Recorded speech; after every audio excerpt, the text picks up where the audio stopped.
You're listening to the Flickcast, a podcast about stuff nerds love. I'm Chris Ulrich, and joining me, of course, my esteemed co-host, Joe Dilworth. Hello, Joe. How are you, man? I am doing well. It's not hot enough here to be steamed yet. You are esteemed. Yes. It's not hot up there? Oh, well, I don't know. What's the weather like where you are? I mean, we could talk about the weather for a minute. Still cold here, but is it? I mean, we had snow a few weeks ago, for crying out loud. But that's crazy. Yeah, the weather's weird here too. It rains one day, but I was expected to be raining and cold, but it hardly ever is raining and cold in the Austin area. It's bizarre. I don't know why, but anyway, I don't understand global warming. I'm not a science nerd. I'm not a nerd, so I don't understand things. Wait, I am. No, I am a kind of a science nerd, but I'm like one of those tourists. I'm not like one that I look at science articles and I'm not one of those that goes kind of nods sagely. I kind of look at it and go stare off in the middle distance. Yes, exactly. I kind of read them and go, I don't even know what the hell half of that meant, but sounds cool or bad. I'm not sure. So yeah, I like to be knowledgeable. I don't know if it's a flaw or not, but I like to do research. I know people joke about doing your own research, but I'm a huge fan of doing my own research. yes. So I will take a deep dive into anything. Like I have books. Like I saw that movie Interstellar, right? And I was like, I want to read about black holes. So I got Kip Thorne's book. I'm like, I'm going to read about all this shit, and I'm like, I realize where my mathematical education has failed me. I don't understand any of this hardly. So I'm one of those, and I've always been kind of one of those that I do the same thing, and then I find ways to, especially with my wife, and she'll roll her eyes at this, I'm sure, but with other people too, I'm like, wow, about like black holes, for example, did you know the accretion disk, blah, blah, blah, and people will go, yeah. What does that actually mean? And I'm like, nah, I don't know. It just sounds cool, right?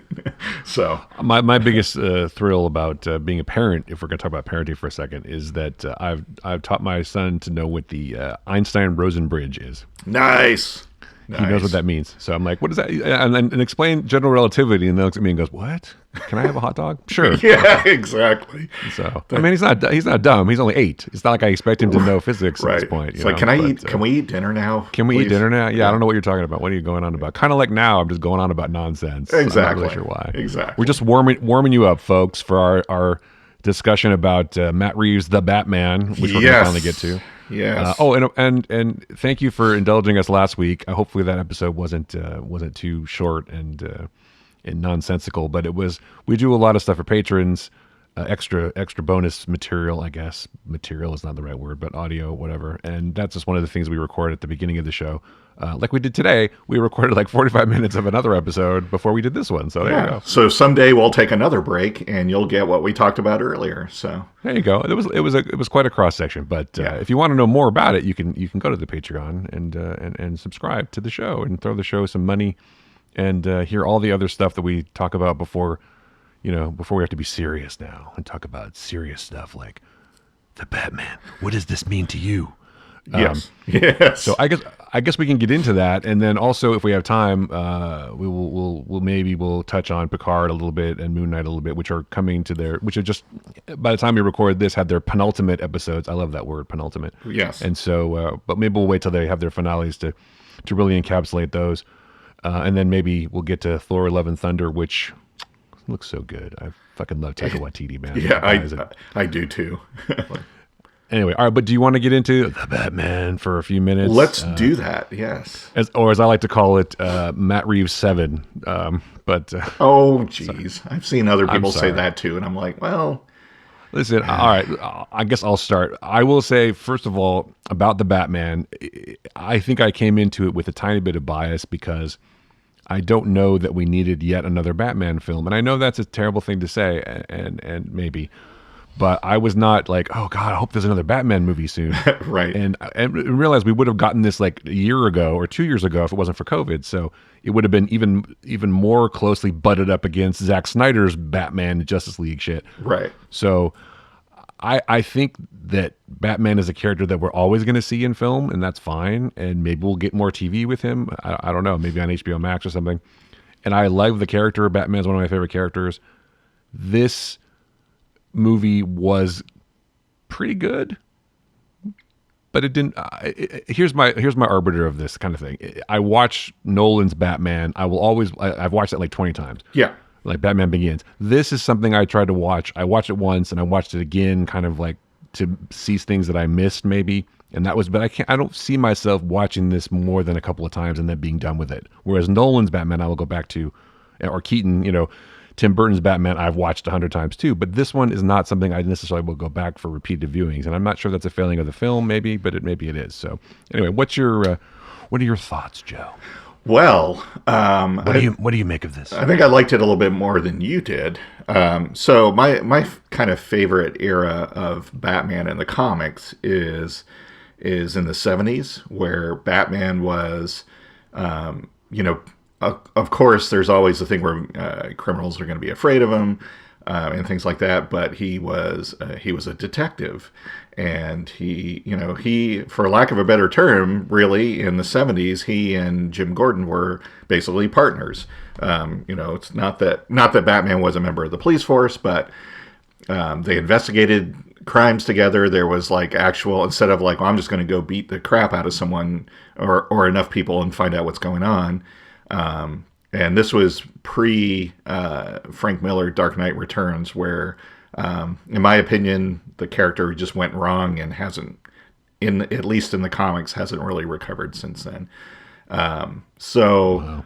I was actually, much like you, I was like, do we really need another Batman movie? And I guess I was a little, not bitter, but a little disappointed that we didn't.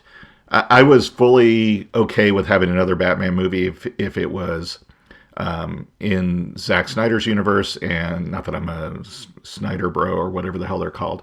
But I wanted to see more of Affleck as Batman, because I liked his portrayal of it, and I was interested in digging into more of that. And so I was a little disappointed that they decided to go a different track. And there's a lot of stuff that went on then, who knows. But the more I saw about this, I was a little bit more cautiously optimistic. And I thought it was great. It is actually one that I'll watch more and more. And I know, one of the things people complained about is like, it's 3 hours. Oh my God, it's just overly long.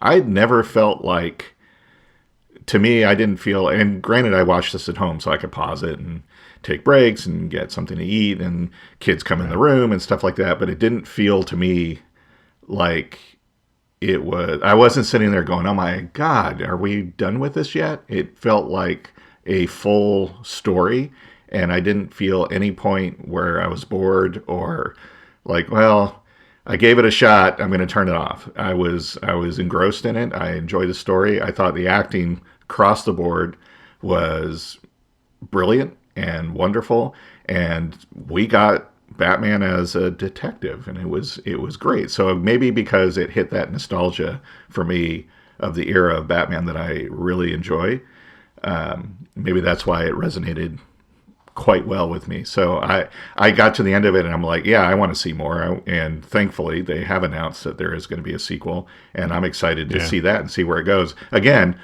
much like what I enjoyed about the Nolan movies is the message in here of like, Batman, no, I believe in this city. I believe in the people, even though there are criminals. That I get that, but I believe in the people.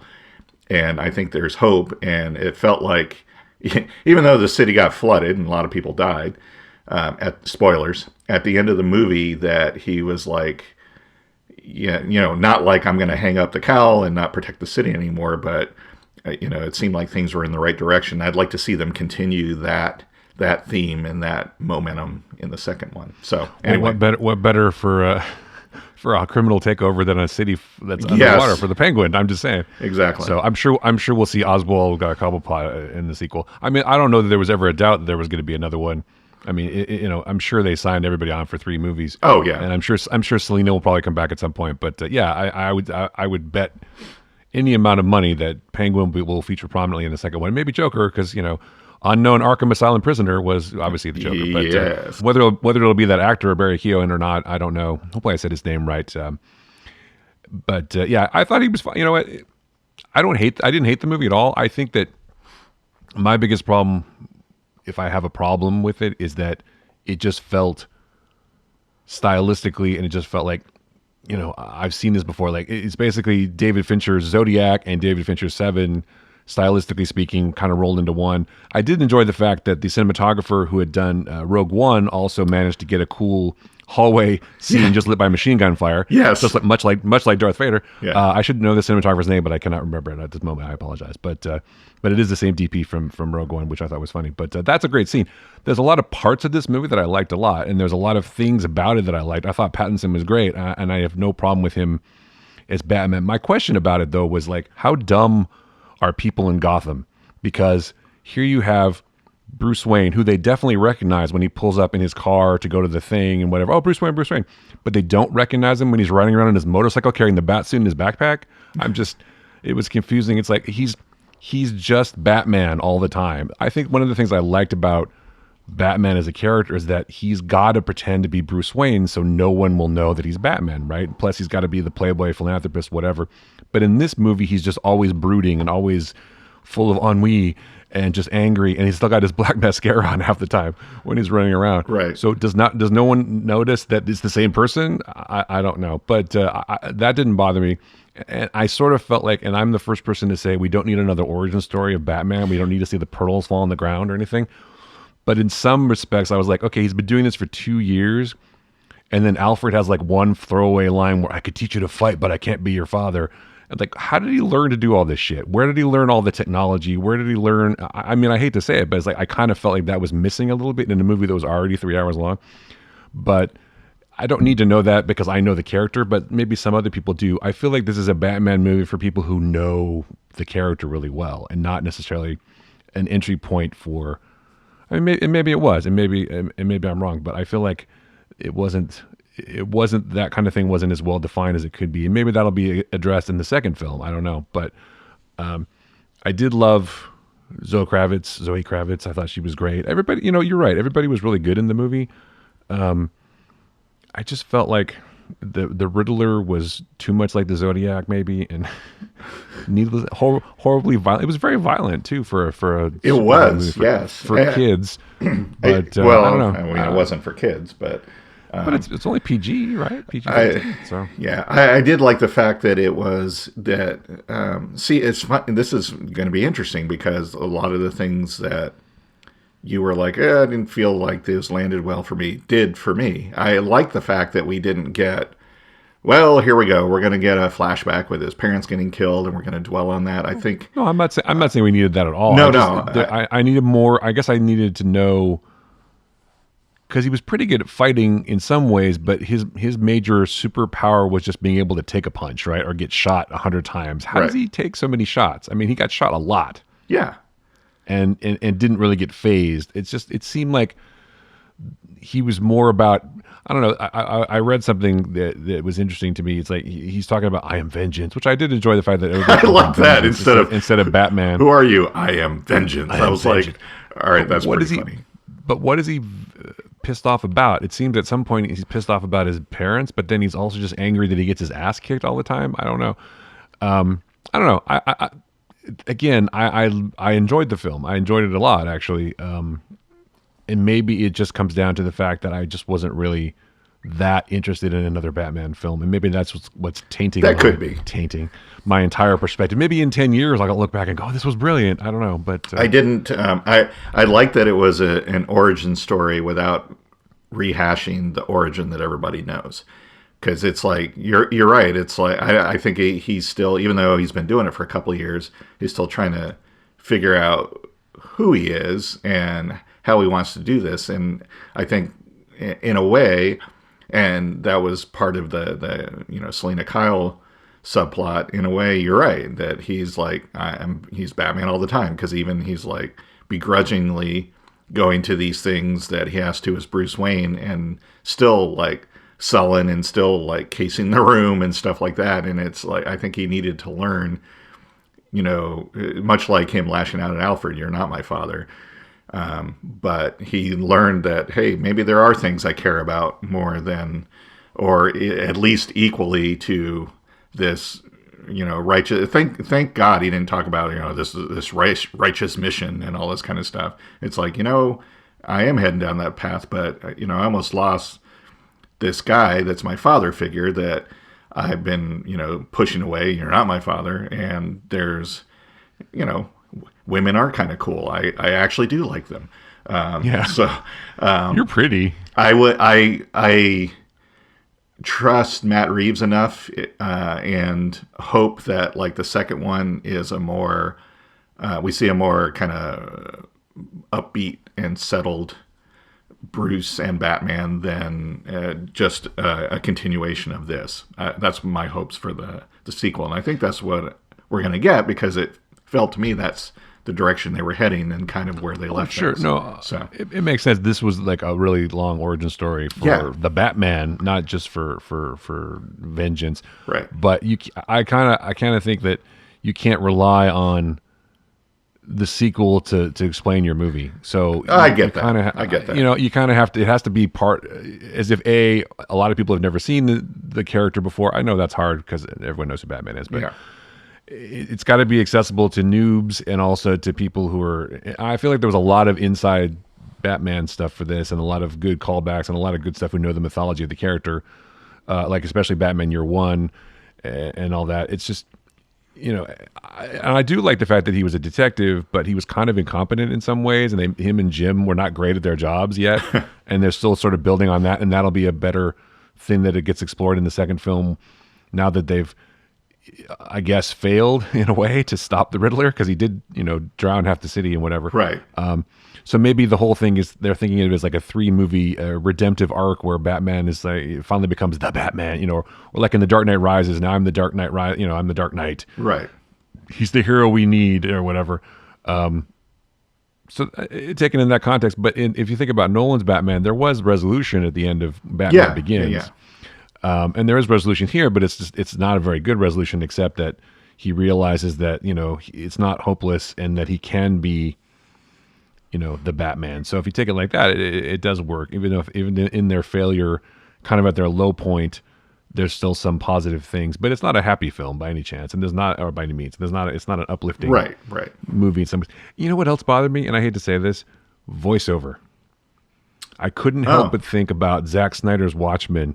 It's the city. It's like an abattoir of retarded children. I couldn't help but think about Rorschach the entire time when I was listening to that. I was like, oh, really? Right. He's gonna have a journal, and he's gonna have to talk about his feelings or whatever. I don't know. Yeah. I mean, maybe that's just a device that people use. I wonder if Matt Reeves gets final cut, or if that was some studio mandated thing, because I don't know. I'd like to see it without the voiceover, frankly, because I don't know if it adds that much to it, except to explain things to people. I don't know. You could probably do it without it, but I don't know. I'm against voiceover of any kind, I guess. That's my problem, but that's just a personal bias. I get you. I get it. But yeah, no, I really enjoyed it. I'm going to watch it more times because I feel like there's a lot in there that maybe I didn't quite get or pick up on the first time through. But I'm kind of that way. I like watching those kind of, especially long movies, for multiple times. Excuse me. But yeah, I think there's a lot there to enjoy. I like the fact that it was different, and again, appreciated the fact that we didn't rehash the beginnings of the origin yet again, because it's like, we don't need an origin Batman movie again. But it was an origin movie. But Alfred does reference it, and it's not like you get away from it, because right. There's all that footage of Thomas Wayne, and there's all the backstory about the Waynes and the Arkham. It's not like you ignore the fact that this all happened, and that there's been corruption, and that Thomas Wayne wasn't a great guy, maybe, or he made a mistake by going to Falcone or whatever. Yeah, I thought that was an interesting take. They call him Falcone in this one, but it's Falcone in the other one. Maybe that's just Katie Holmes who says Falcone. But anyway, it's not like you can escape the Wayne legacy, which I think is interesting. I'd like to know. I mean, is he just a brooding teen? Maybe he's just brooding teen Batman. I don't know. You're right. I think that if you take it in the context of this is an origin story of the Batman, right? How does he get from teen ennui, to become shiny Batman? I hate to say that, but right. How does he become that character? How does he become that character? He learns by working with Gordon. He learns to be a detective better. He learns to be a better man, I suppose, from Alfred, and also from the almost loss of Alfred. He learns to to care about people with Selina, and he learns to care about the city through all of these kind of things, which makes him the character that he really is. Right. And so to face the bigger threat, which is Penguin, obviously, and which is, whoever, and Joker working together, which is a big, huge deal. Because they're going to bring Joker back in the second movie. They have to. Sure. They have to. Yeah. So taken like that, I mean, I think that's cool, but I also think, again, you can't rely on your sequel to explain your movie. So that it gets a couple of strikes for that one. But I still didn't. It's not like I didn't enjoy it. I did enjoy it. It's just there were things that I was thinking when I was watching it, and I can't help but be influenced by the fact that I love Seven. I think Seven's a great movie, and I loved Fincher's Zodiac movie. I thought it was excellent. And you cannot tell me that the Riddler is not exactly like the Zodiac. I mean, he basically is the Zodiac with the glasses and the mask and everything. I mean, that's basically how he was described. And his riddles and his little question mark thing. That was pretty disturbing, his little phone. It is disturbing. And it's like, cool how they characterized him. I thought Paul Dano was awesome. Yeah. Except there was a couple of times when he kind of went over the top for me, but maybe that's more of a directorial choice than an actor choice. I don't know. But right. His sort of shrill no. It was kind of. That whole scene was weird. It felt awkward to me with him in the room and Batman. What did you cracking on the thing? That was like Christian Bale showed up or something. Yeah, all of a sudden, that's true. All of a sudden, he's doing the Christian Bale thing, and I feel like that was filmed maybe before COVID, and then later or maybe after because he hadn't he forgot the character a little bit. I don't because there were parts of this that were filmed before and then after. Yes, right? Exactly. And so it's like maybe some of that was he just couldn't find the characterization again, and I don't know, but. There were more good things, and I like a movie where it rains all the time, and then it doesn't rain, and then I enjoy that kind of stuff. So I don't hate it. I thought it was cool, and it looked great. So and how about Colin Farrell? Holy cow! Yeah, I mean, wow. I've always liked him as an actor, but I kind of gained a new appreciation of him, and it's funny because I was watched this with my wife, and she was like, "Who is that?" And I let it go for a little bit, and then when we took a break, I said, "So, that's Colin Farrell, right?" And she's like, "No." And so I happened to pause it on a scene with him, and she was like looking closely. She's like, "Oh, I can see it in the eyes and sort of the mouth. Wow, that is him." And I'm like, "Yeah, he just did great. I mean, different accent than obviously than what he usually has. I don't know. I thought he did." Really great, and it'll be. I'm kind of surprised because that's a lot of makeup. Yet he's signed up for a TV series on HBO Max with the Penguin, and starring in it. And I'm like, so that it's kind of cool that it's like here's an actor that the makeup's a pain in the ass, but I really want to explore his character and really enjoy playing the character enough that I'm willing to put up with that. So. Sure. Well, I'm sure they're paying him a lot, probably. Oh, well, sure, but still, I mean, it's not just about money. I know, but it's an acting challenge, right? He's never really done a lot of prosthetic work. Maybe he just enjoys it. Yeah. I'm sure he and Danny DeVito have some good stories for each other now. But and Jeffrey Wright is always fun. So you got to think that DeVito's makeup was probably more painful. Oh, yeah. And also putting all that black goo in your mouth for every take and stuff. Like Tim Burton's a fucking weirdo, but I love him. It's just, why would you sign up for a show if you didn't love it? You must. Yeah. And it's a great acting challenge. But the thing I liked about it is just he's slightly, it's not like he's horribly deformed with flippers and stuff like in Tim Burton's. Yeah, yeah. It's just he looks different, but he's still vaguely human in a way. But I mean, he's obviously going to be one of the big bads or whatever. The other thing that was curious to me about this movie is that it seemed like, in some ways, there's a lot of characters, and sometimes the characters just sort of like Oz. He sort of disappears for a while, and you're like, whatever happened to Penguin? I wonder. Oh, he's back now because he needs some exposition. Right. Yeah. So it's like it's hard to juggle an ensemble like that, and I'm sure there's a 4-hour Matt Reeves cut, which probably makes more sense. Maybe we'll get that someday. That'd be cool. Release the Reeves cut. Yeah. I would totally watch that. I'm sure there's a longer cut. This. But it was a lot of characters, and I would like to see a little bit more about how he came up with the idea. Because Alfred is in this one, he's doing a lot of the heavy lifting about teaching Bruce how to fight and teaching Bruce how to do all this stuff. But where did Alfred learn it? I guess we were supposed to know his backstory. I don't know. I guess it doesn't really matter. The point is that he's out there trying to make a difference, and he learns to. I think in some ways he learns to embrace himself. Right? He learns to, like Selena says, you're who are you? But maybe you're just that person all the time, right? So. Right. Maybe he realizes that he is always vengeance, but now he needs to be Bruce Wayne. Because I think you're right. I think maybe in the sequel we'll see him embracing the eccentric playboy persona better. Yeah. So, I don't know. Anyway, I'm not saying it's a downer, man. It was enjoyable. So enjoyable. You did like it, or? I think that I was like, okay. I liked it a lot, and I was. If I had a review, I'd be like, yeah, okay, that was cool. It definitely.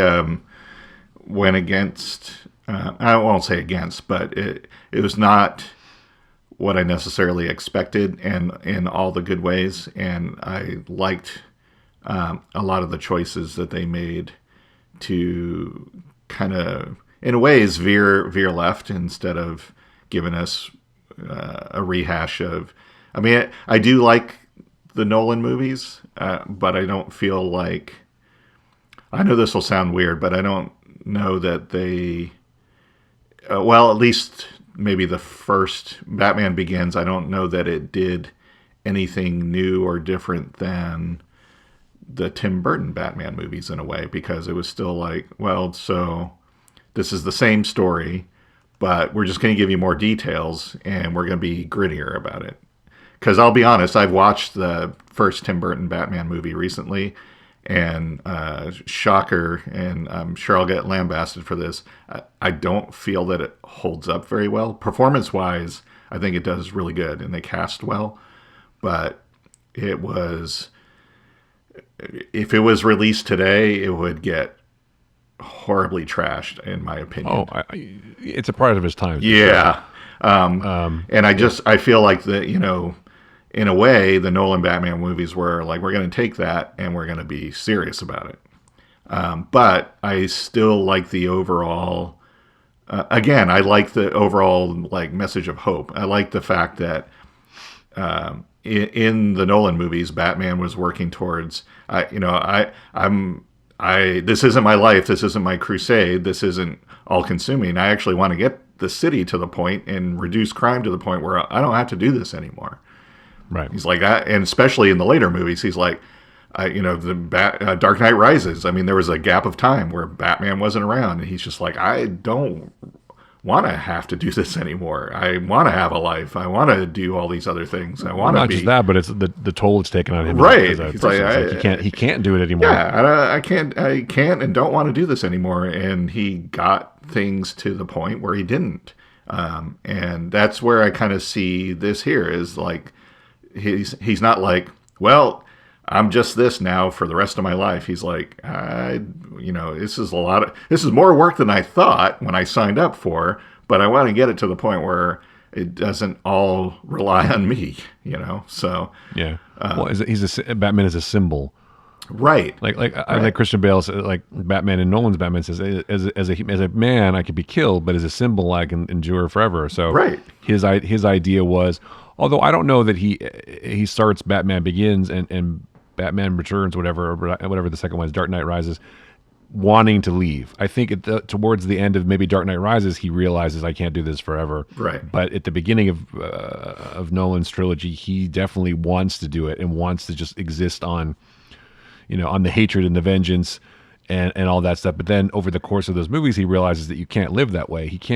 Batman has to be more of a symbol and more of a, and simply he can't physically do it. And that's, a lot of ways that's Alfred telling him that's like, you can't do this forever. So taken as a whole, the Nolan trilogy where the sequels explain the first movie better. I know.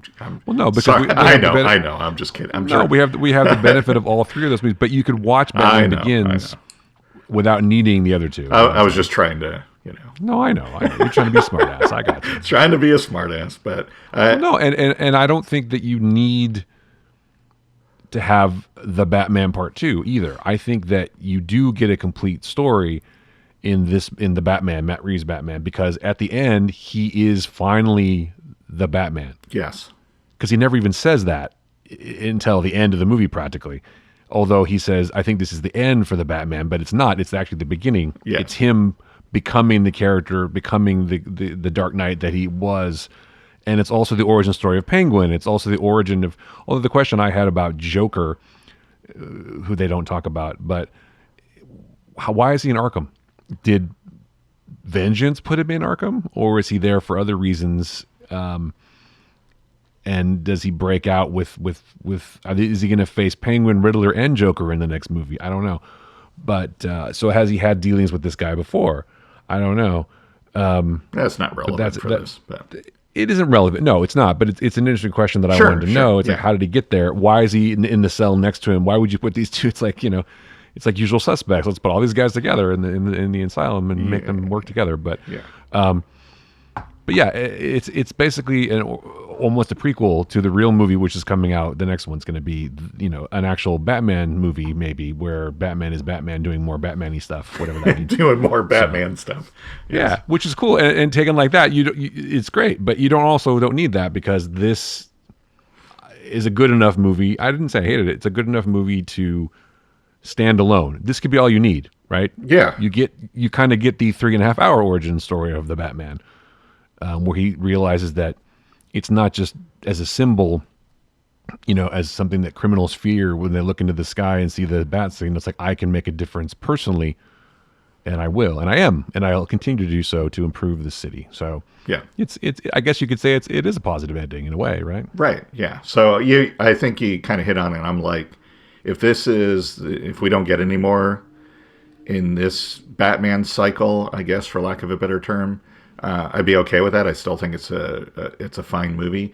I'm definitely happy we're going to get more, and it would be cool if we got a trilogy. If we only get 2, though, I think that's fine too. Everything doesn't have to be a trilogy, and I know everything's viewed as that now, and they sign people for 3 movies, but it doesn't have to be a trilogy. It could be 2 really good movies. I don't know.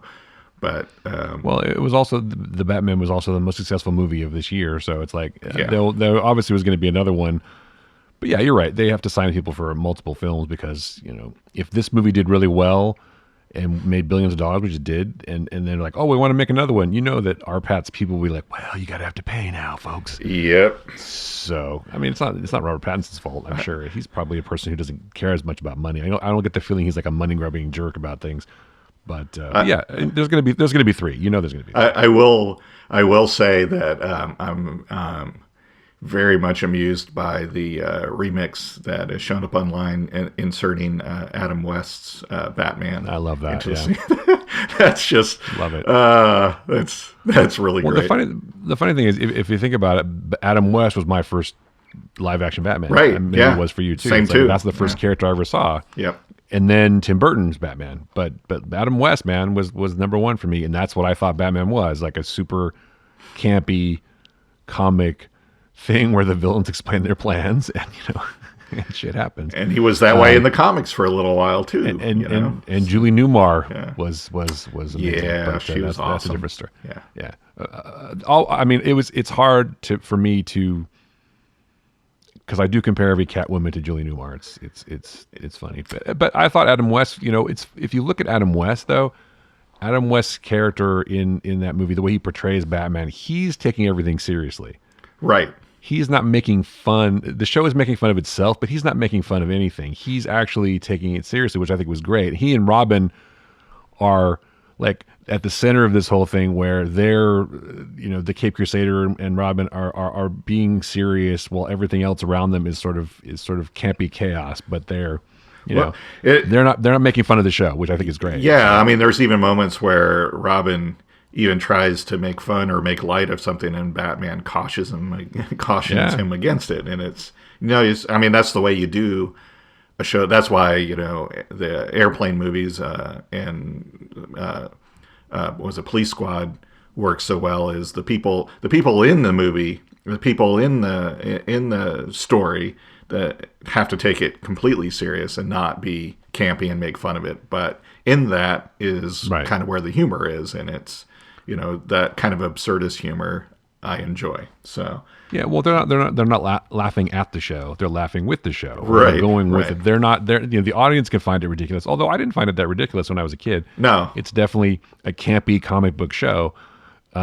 but I read comics at the time, so it was like, oh yeah, this is Yeah. great. This is before the days of like where self-flagellation of heroes and Batman deciding that I am vengeance and that's all.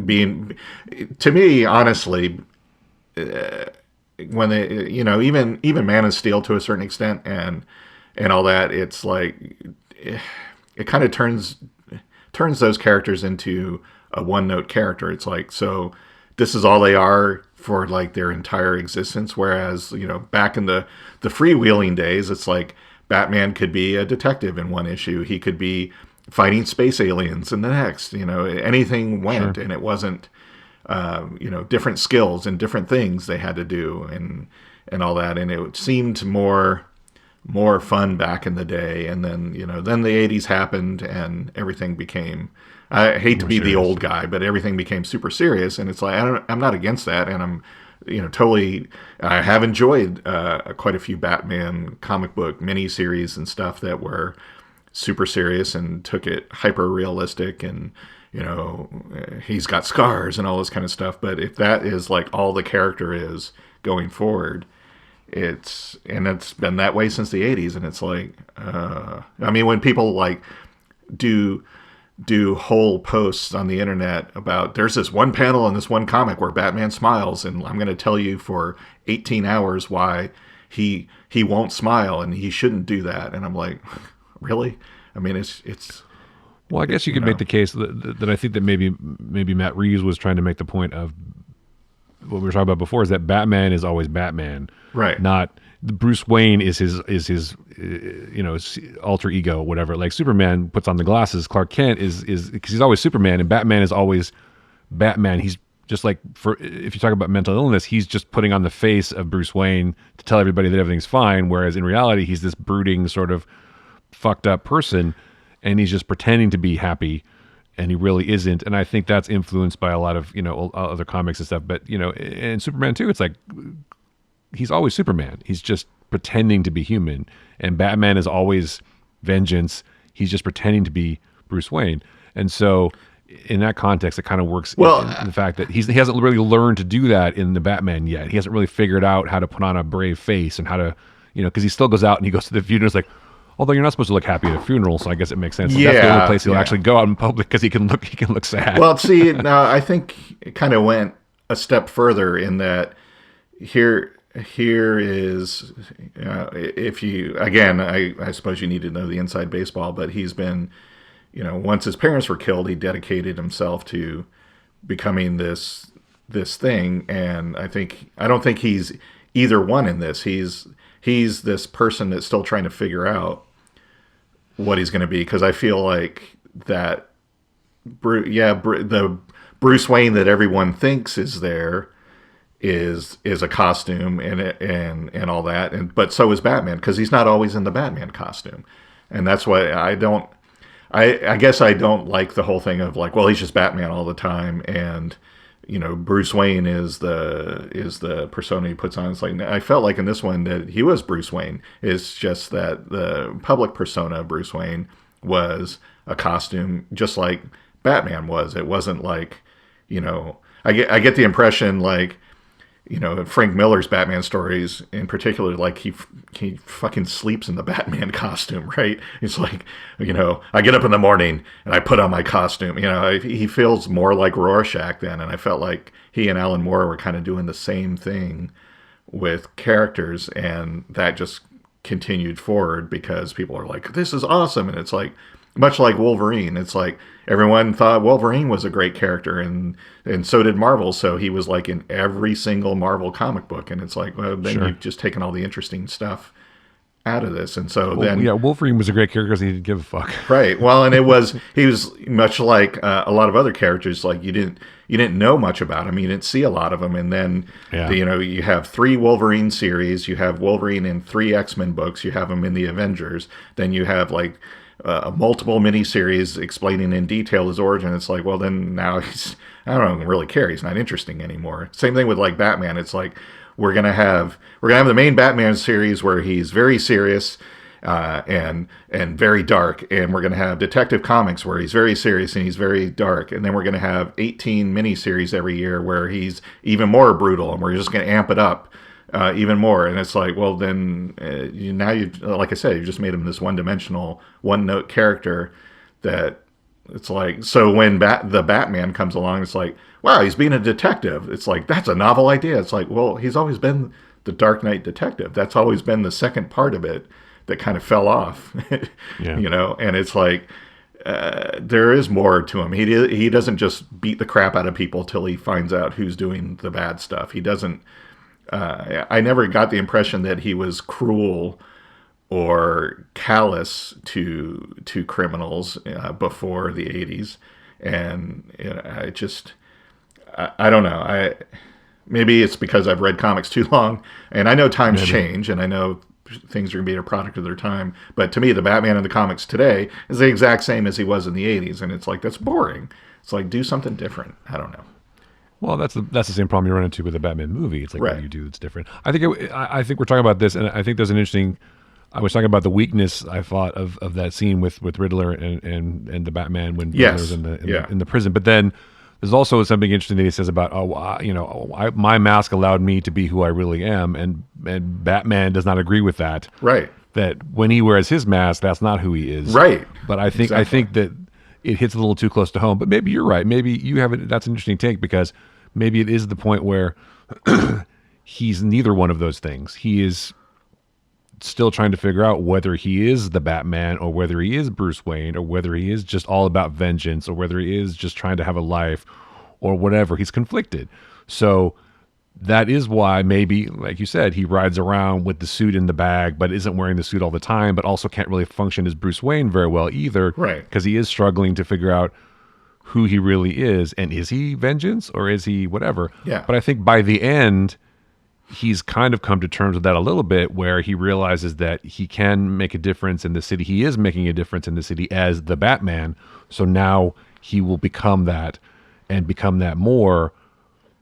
But I think he'll find that he also needs to be Bruce because, as Alfred points out more than once, you're almost out of money there, Chief. Yes. So I think you can't do any of this shit without cash. I think he can find a balance, and those are he'll have to find. Well, yeah. And those are the stories in the comics that, to me, have worked the best. With he finds that balance, and it isn't just that he's pretending to be Bruce Wayne. He is Bruce Wayne, and it's like, well, I got to put on the Playboy persona in public, and I got to put on the Dark Knight persona at night to fight the bad guys. But when I'm not that, there is a Bruce Wayne that exists. There is a person that exists that is, it would be nice to see him kind of balanced. And we've seen him as this, raging violent thing for so long. It's like, that's not necessarily who Batman is. And I know, originally when he first appeared, he was, much like Superman. He went around punching people. He did a lot of detective work though early on. That's how he got the Dark Knight Detective moniker. Superman went around punching bad guys and throwing them out of windows and throwing them to the moon and stuff like that. And now people are like, oh, you're going to do that in a movie? Oh my God. No, that's not Superman. It's like, well, that was a version of Superman. That's how he started. So it's, I guess I'm saying do something different with it. And I felt like Matt Reeves did something different here in exploring that he isn't one thing. He isn't one note all the time. It's more complex than that, and he's still trying to figure that out. So, I think that's what you get in the Nolan Batmans is that he's more figured out. Because there are points in the story where he's just Bruce Wayne. He's like the Bruce Wayne that, like when he's sitting there with Rachel in the first movie, just sort of hanging out in the whatever. Yeah, that's kind of how he is, and he kind of evolves a little bit and realizes that he can be more effective as a symbol. And, but he has to have the company going too, but he keeps, he lets the company go into the hands of other and better men or whatever, or more interested men. And that doesn't work out so well. So he has to jump back into that. And so he has to find a balance. It's like yin and yang, right? You have to find, if you think about it, Batman and Bruce Wayne are both conflicting parts of the person, right? So it's like your animal instinct or your anger and your vengeance and your civilization and whatever. It's a conflict, internal conflict that's personified by these two people. Whether Bruce Wayne is like a third person in the middle, and they're trying to figure out for who they really are. So that's I think an interesting struggle for this character in general. It's like, are you evil? I mean, are you all you just vengeance? Is all you are, or are you a philanthropist, or do you care about things? Who are you? And by the end of this movie, he has gone a long way to figuring that out, and that's one thing that I think is a positive about this movie and about other Batman films, but about this one in particular, is that he does explore that a lot, and he has some kind of, not epiphany, but I guess he has some realization that, I'm not just vengeance. Right, I'm right. a person who can make a difference. And that will be, maybe in the next movie, that'll be him still punching faces, but also acting more like Bruce Wayne, philanthropist, billionaire too. So Right. I think you're absolutely right. I think we'll get the more traditional sort of portrayal of Batman in the second one. So that's cool. I mean, Pattinson can totally pull that off. I think that's one thing that I respond, like you were talking about how Ben Affleck, why you enjoyed him as Batman. I think I enjoyed him more as Bruce Wayne in some ways, because his sort of aging, world-weary Bruce Wayne was like, oh, that's kind of like Ben Affleck in general, but playing yourself is really hard. So I thought that aspect of his characterization of the character was this one of the strengths. Is like, anyone can put on a suit and look cool, right? Or have CG and make them look cooler. But the idea is it's a world weary guy is like, oh God, I fucking can't do this anymore. Right. Got to suit up one more time. And that is one thing I liked about Matt Reeves' movie too, is like towards the end when he's fighting all those guys, like, I gotta push myself, and he pulls out the thing and the adrenaline and gives him himself a shot of stuff, and he starts to really go crazy, but then Gordon has to pull him off. So Right. that was a good scene too. But it's still I still enjoyed it, and it's not like I hated the movie at all. I just think that I don't know that it could have been. I don't know that there's anything that would have blown me away, I guess, is my problem too. That's probably true. Yeah. I just wasn't. It's like hard. How do you do it? It's hard to do. He did it as well as he could have done it. In the hands of other filmmakers, it wouldn't have been as interesting, or as I love the visuals. I love the sound aspects. I mean, I know that's silly to talk about the technical aspects, but it was a well photographed film. I liked the music too. The music was different. Yeah, it wasn't like Giacchino was awesome. Yeah, I thought. It's just. I mean, he's a very, very good technical filmmaker. And it was, atmospheric as hell, and I really enjoyed those parts of it. And if you're gonna homage stuff, you might as well homage, really cool movies like Seven, which is a great film. Sure. If you haven't watched that, people. If you like movies about serial killers, that's true. Well, but yeah, just don't look in the box. Talk about dark.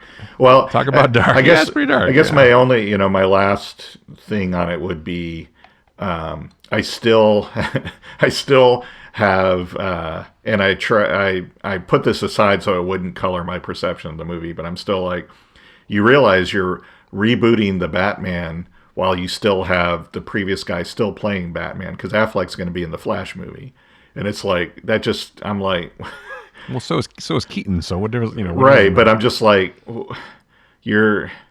And this was even worse back when they started making this, because originally it was going to be Affleck playing Batman, and he had some issues and things he needed to take care of, and so he's like, well, I'm going to step back, and they're like, great, we're just going to reboot it. But he didn't actually say that it was just kind of a weird thing. It'd be, I don't know. It was bizarre. I really wanted to see Affleck's portrayal in a movie by himself, because like you said, I really enjoyed his aspects of, this is a Batman that's the age I am now.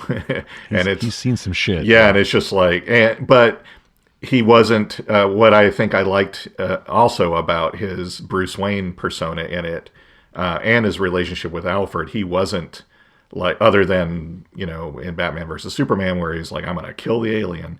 He wasn't this like, imbued with nothing but vengeance. Again, he was like, seemed to be, he's gotten his stuff together, and he was okay, and he was okay with being Bruce Wayne and being a person. Yeah, well, you know. I think he got perspective with Yeah. life, and losing Robin was probably a big deal too, because Yeah. I mean, you can tell, and that was a good characterization about when he meets, Clark Kent for the first time. We got a problem with people dressed as clowns. It's like Right. he, at that point, is like, Joker killed Robin, obviously, Right. and he's bitter about that. But he also knows that he can't keep doing this, and that's the same thing about Christian Bale's character. It's like you can't do this forever, and so there's like you got one more shot. To do this kind of thing, and then you're gonna get out before you're dead, or maybe you'll just die. Maybe you'll just die, trying. So I guess I also have a problem with not just the way he is in the comics, but even in the Nolan trilogy, and the way Snyder has portrayed Batman. It's like, well, Batman will never kill. Batman doesn't kill. He's not going to kill the Joker. He's not going to kill Penguin. He's all right with their henchmen dying, though, and he's okay with crippling someone and I'm like, so he's okay with going up to the point of killing and letting them kill each other, or even, in Batman versus Superman, mowing them down. But because they're the Joker, he's not going to get killed. I was like, I'm confused. So what deaths is he okay with? What killing is he okay with? Because even in the Nolan trilogy, it's like, well, I'll let the henchmen die. I don't really care about that. But do they die? I don't. Well, maybe I'm misremembering, but it's just like it just seemed definitely like in the Snyder films, he's got the machine guns on the Batmobile. Yeah, it's just like, well, hold on, and same thing with like, Superman would never kill, but you're okay with like city buildings falling into. I'm like, well, hold on now. Once you get to that, I'm like, so. You're not going to kill the person that's responsible and not going to be rehabilitated because they're insane and they're going to continue to kill people every time they're out. But you're okay with killing the people that they send after you. Like, hold on. Well, that's why it works. That actually works fine in this movie because he's still just learning. Right. Well, that's like in this one. I'm like, okay. Yeah. He wants to put the Joker behind bars. They don't have that whole history. But I think you find that in the Zack Snyder film that at some point Batman realizes, fuck it, I got to do what I got to do. Right. And so that's why he's not against killing Superman. He's not against. He's crossed the line at that point. He's crossed the line, yeah. And does he come back? I don't know. Which would have been an interesting thing to explore in another Affleck Batman movie. Maybe he realizes that he's gone too far and he has to try to redeem it, which means he probably had to die at the end. Yeah. And then someone else has to take over as Batman as a symbol or whatever. But I think that was the thing that he talks about, how no guns, and even in this movie, he makes that joke with Gordon. It's like, no guns. Like, man, that's your thing. I don't give a fuck. I'm gonna have a gun. Yeah. Which I appreciate. It's like, you don't have to have a gun, but I'm gonna have one. Right. So that was a funny joke, funny sort of conversation. I really liked their relationship in this movie. I thought it was good. Yeah, some people have talked about how they didn't have much chemistry or whatever. I kind of felt like they did. I thought they did, but they really sort of. But it was awkward in some ways because I think their relationship was just awkward in the movie too, and maybe that's what people are responding to, that it felt forced or awkward. But it's like they don't really know each other that well. Gordon's really going out on a limb to bring Batman into these investigations. Yeah. He's taking a lot of shit for it, so they have to have results. Why Gordon gets this special treatment, I'm not 100% sure yet. He's only a lieutenant at this point, right? So, and some people seem to be against it, but his word is good enough, right? For the chief's like, I'll talk to him. He's like, okay, give him the room. Okay, right, Gordon, right. You must be the somebody. So I don't know. He gets, I guess they grudgingly start to respect him too, or at least some officers do towards the end too. Which again, that's what was a positive about this movie, is that it definitely is an origin of the whole idea that Batman is just an accepted part of Gotham. The cops just wait till you see what happens. You're in for a treat. Right. He's gonna fuck some shit up. So, and that's why, that's what the funny thing about the Nolan movies, when the rookie cop tries to shoot at Batman and his partner's like, dude, what the fuck? Why are you shooting at him? He's on our side. Yeah, exactly. So anyway, it was still, like I said, it was still enjoyable, and I will be happy to see a sequel. I would like to see this world continue, so I will definitely watch that. So anyway, cool. We've talked about this a lot. We should talk about Love and Thunder for a minute and probably just do picks because this has been a long episode already. Yes. Do you Well, I think we've already expressed our love for Taika Waititi before, but I will just say that I'm 100% in. I don't care. Give me more introspective and thoughtful Thor. It's like I don't even know who I am anymore. I did find it interesting though at the opening of this trailer where they're showing the three people running, the three versions of Thor, the younger, and then Yes. Chris Hemsworth has a problem running. He's like running a lot slower. Yeah, he like, is. Like wow, he must have been hurt or something because he's not as smooth as the middle Thor, Right. who also is wearing his traditional Thor outfit, which I appreciate. I like that a lot. That was great. From the comics, but yeah, I'm there was a lot of stuff to love in this thing, and I'm happy to see the Guardians show up, and not Gamora obviously, but because they're probably still looking for her, but Right. the rest of them are there. And I don't hate Chris Pratt. A lot of people are down on Chris Pratt. It's like he's great as Star-Lord. I mean, why would you want to change that? And you wouldn't. It's stupid. Yeah. Just because he's maybe makes some questionable decisions in his real life, he's still a good character and he's still a good actor, I think. Yeah. But yeah, I just know this is going to be another because the last one, Ragnarok, was just terrific, and there's so much character development, and really I don't know who else could have really done this with a character like Thor to make it so interesting, right? Because he's kind of one note in some ways. He's the god of thunder, whatever, and they gave him more to do in Endgame and stuff, and he was like, and he gets in the P90X chains going. He's like working out and stuff. Yeah. And he's like, it's like a redemption arc for Thor, who never really did anything wrong, I suppose, except try not to kill somebody completely. Right. Right. I think what I appreciate about not only the Thor movies, but every time we see him, is that Hemsworth has talked about previously, and Waititi backs it up. Is he's like, I don't want to, because I don't want to do this if I can't say something different or do something new with the character each time. And I think that definitely shows in the Thor standalone movies, but even in Infinity War and Endgame. So I like the fact that they're pushing him forward, but also like because even though Waititi directed Ragnarok, I don't expect that this movie, and I think so the trailer shows that it's not going to be, it's not, oh, here's another Thor movie. It's going to be something different. And they've even talked about, we can't believe we got away with some of the stuff that we do in this movie. And I'm like, I cannot wait to see this. We got a good glimpse of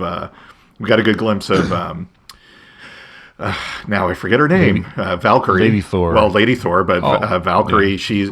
she's on the, she's leading New Asgard, but the shot we get of her, she doesn't look like too happy to be doing it. So heavy is the head that wears the crown, apparently.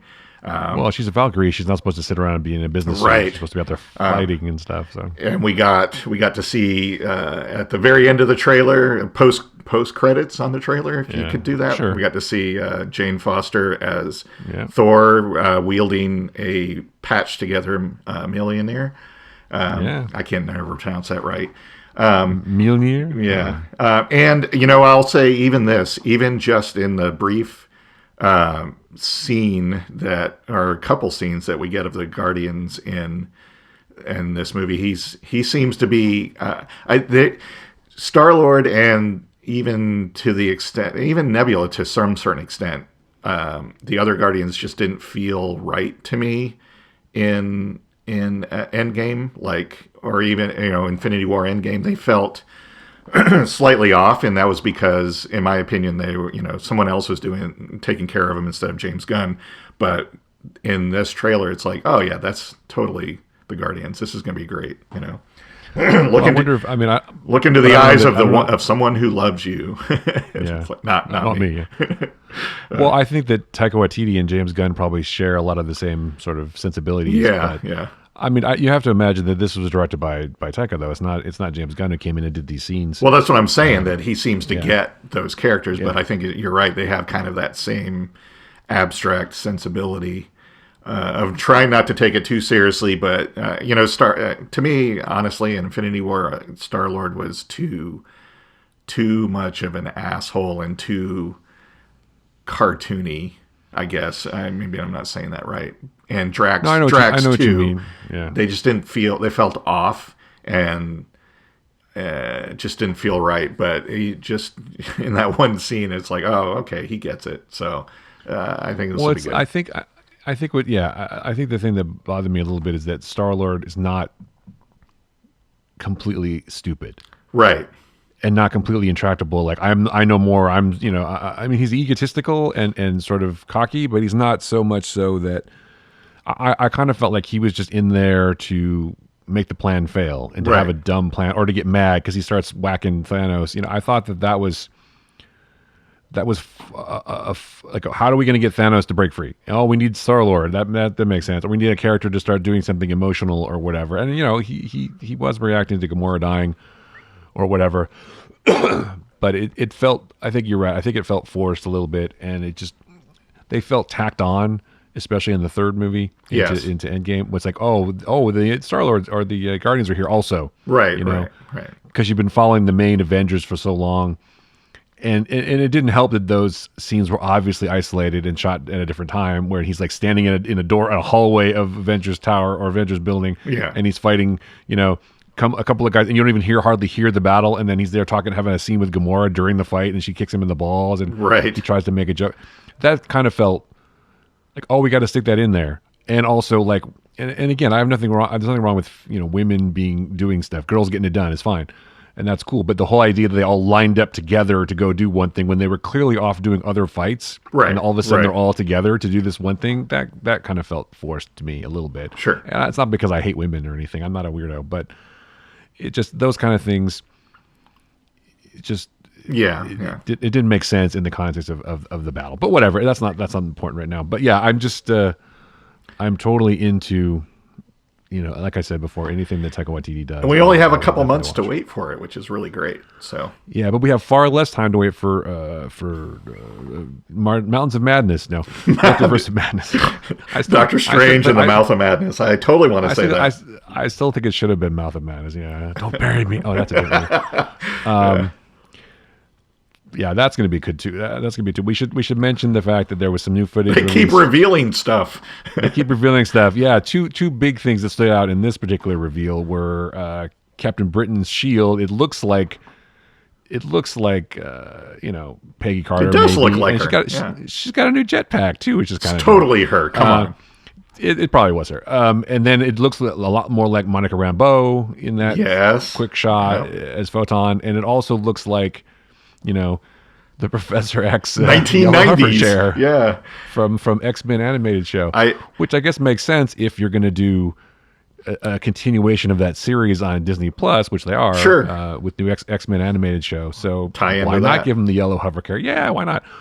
Well, I mean, if you think about it, they're bringing some characters from animation, right? They're bringing some characters from What If, Captain Britain, some X-Men, and so they're bringing in, animated Xavier in his yellow hover car chair or whatever. Why not? Why not? I'm actually totally for that. I think that'll be great. And he definitely mentions the word Illuminati by name, too, which I thought was interesting. So. Although Illuminati. I will say this right now, I don't know where the rumor came from, but I'm positive we're not going to get Tom Cruise as Tony Stark. I don't know where that came from and why people are convinced that that's well, because he was they originally wanted him to be Tony Stark. That's why. Okay. Back in the day, I mean, that's like saying they wanted Tom Cruise to be anything. Because I'm sure on any list of any male part in any movie, it's like, oh, well, let's just get Tom Cruise. Like, no, you can't just get Tom Cruise. Right. I'm sure now I couldn't imagine anybody else doing it, but the real question is, it's not impossible. I guess you're true. We are looking at the multiverse here, and he could. Well, not just that, but it's not impossible for them to have that kind of money. And maybe it's just like, we want to get a fucking stunning cameo. But then I guess the question is, where do you go from there? You're not going to have Tom Cruise be Tony Stark in other films, right? Because you can't afford it, and what would be what's in it? But he does. But Tom Cruise does love the weird cameo sometimes. But I mean, what would be? I don't know. He does know Robert Downey Jr. They are pals. To me, that would be like the cameo that you would put in the trailer, maybe, and not Xavier if you plan to do stuff. Because I mean, I can't. What else would? I just don't see what the point would be other than, hey kids, it's Tom Cruise, and it's a different Tony Stark. I don't. especially if Well, you weren't going to are- do anything with it. It'd just be like, okay, why? Well, I don't know that, you know. but I don't know that they're going to do anything else with Xavier either. They're not going to have Patrick Stewart come back as Professor X from other multiverses either, right? He's not gonna do Maybe. I mean, that. maybe that's their intro to the X-Men in the Marvel universe. I don't know. Well, it is. I mean, if Xavier is there, there are X-Men. Right. I mean, there's no doubt. So Right. it's like there are mutants. There has to be if he's there. So obviously they're saying mutants exist. Right. So who else is going to be on this Illuminati council? I mean, because Tony Stark is on the Illuminati, is in the Illuminati, right? So and so is Doctor Strange. I wonder if there'll be a different. It's like, well, because Xavier says, well, let's see what kind of a Doctor Strange you are, because that sounds like he already knows another one, because there is another Doctor Strange. Yeah.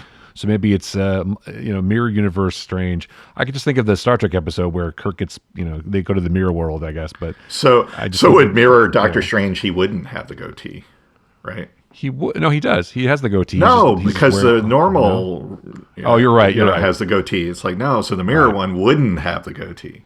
Right, because Spock had the goatee Yeah, too. yeah. That's absolutely right. Yeah. He was the only one, so and now everybody in the mirror universe apparently has goatees. he's the, like, come on. he's the clean shaven Doctor Strange. So, Yes, well, it could be the one who's in the statue. That could be the Doctor Strange that's in the Illuminati. So that's true.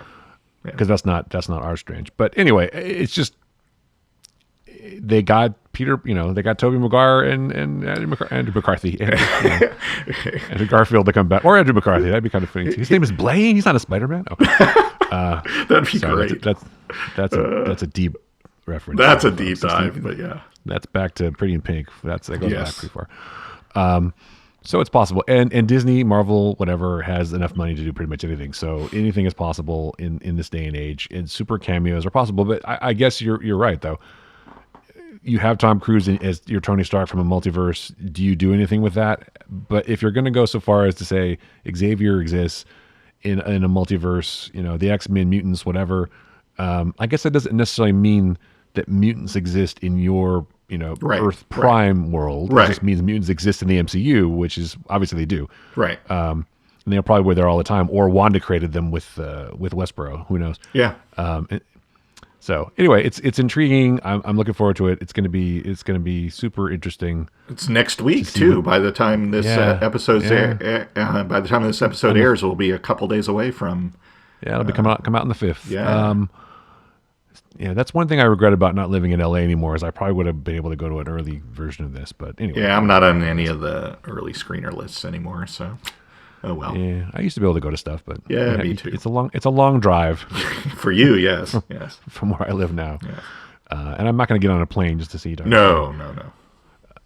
Anyway, all right. Well, I'm looking forward to both of these. I know you are. Yeah. We should pick some shit and get out of here. Do you have a pick this week? I do, and I'm actually going to pick a Marvel movie that I haven't seen until now. What? Yeah, Eternals.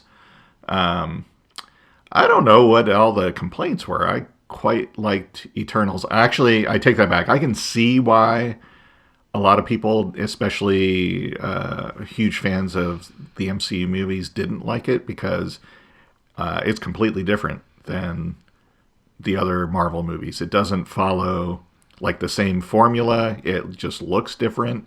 Has brand new characters that haven't been seen anywhere else. There are mentions of Thanos and some other things, but much like Moon Knight, it feels very disconnected from the MCU, and I think that is kind of to its benefit, so that it doesn't have to mire itself down. And I guess that's a bad word, because I don't feel like the other movies are mired down in continuity either. I just think if you're going to introduce a whole new concept, a whole new raft of characters, you want to be able to have them stand on their own, and not necessarily have ties to everything. And I thought that was kind of what was really great about this. It looked different. I thought the story was great, and it dived right into kind of the origins of the universe, which was interesting in this whole thing. We got to see Eternals, or Celestials, which was great. I thought the performances were really good. It, to me, felt like a very big character piece. And it's kind of like, we'll talk about this when we do an overview of Picard. I feel like, everyone's like, oh, it's slow moving and there's not a lot going on here. And it's like, but there's not supposed to be. It's a character study. It's a character movie, and that's okay. And I know like all the other Marvel movies are like big and action and all this stuff, and this had some of that, but didn't need to. To me, it felt kind of like here's what happens in between all that stuff, right? Here's the stuff you never see that we never show you because we're on to the next fight. And I like that. We got to actually understand the characters and explore them and their relationships over centuries, or it turns out, spoilers, millions of years. And it was great. I felt, I felt sadness and poignancy when certain characters died. And I think there are things that could feed into other Marvel movies and this overall story of the MCU going forward. So I really liked it. I thought it was great. So there you go. I did too. I enjoyed it a lot more than I think that people. I don't know. I don't know what people are looking for. Maybe they thought it was too touchy feely, or they don't like Chloe Zhao or whatever. I mean, have you seen her other film was very, very character driven. Right. But you don't hire somebody like that if you want it to be something different. You hire them because you want them to bring that sensibility to the movie, and I think she does. I think she does as good a job as you can do in the sort of MCU with that kind of thing. But it definitely, I feel like there's a lot of character development. I love the fact they shot a lot of it on location, which I appreciate. Yeah. Because a lot of the Marvel films feel like they're on a soundstage, which they are, obviously. But this was cool. I too enjoyed it. I do. There were some things that I didn't totally dig, but it's a cool movie for sure. And I would watch more of these characters to see what they do and how they tie into the MCU. Obviously, they're going to come back. And I did enjoy the fact that we got a spoiler, a sort of cameo from Blade at the end, which I thought was funny. Yes, at least an audio one. Or at least his voice, yeah. Sure you want to do that? Yeah. Although I'm a little bit disappointed that Blade's probably going to be PG-13, but oh well. Yeah, but that's I find it interesting if that end scene is a teaser for his movie that they're going to pair him up with Black Knight, Dane Whitman. I think they definitely will. Yeah, I think so. I find that kind of an interesting pairing. But again, good for him because he can go back to his girlfriend and say, "Look, I'm a superhero now too. We can be together." So. And it also was interesting how they brought Thanos' brother into it. Yeah, and they brought like Thanos is actually an Eternal, maybe. Right. Because he is in the comics. He's supposed to be a deviant, right, in the comics. So, anyway, it all ties together, and you obviously will see some of the characters again because they got taken away, and now the kids, you can turn that whole Celestial at the end into an amusement park, and people can go visit. Yeah, exactly. And although I gotta think that has to affect the Earth's gravity and rotation. That's got to. They got to with the weather patterns. Yeah, they got to talk about that in some of the other Marvel movies too, because that's a pretty big thing. So. Anyway. Well, yeah. I mean, if these things are so big, they destroy the planet when they get born. This, even its hand is, right. Got to be pretty fucking big. But anyway, I enjoyed it a lot. My pick this week is also a movie. It is the first movie that I've gone to see in a theater in over 2 years. Ooh. I don't know. It was sort of at a whim. Welcome back. It wasn't the Batman or anything. It's Robert Eggers' The Northman. Oh. So starring Alexander Skarsgård and Anya Taylor-Joy. Let me start off by saying if you do enjoy Shakespeare, as I do, you will appreciate this because it's basically Hamlet in the Viking era, nice. which is not a dig at all.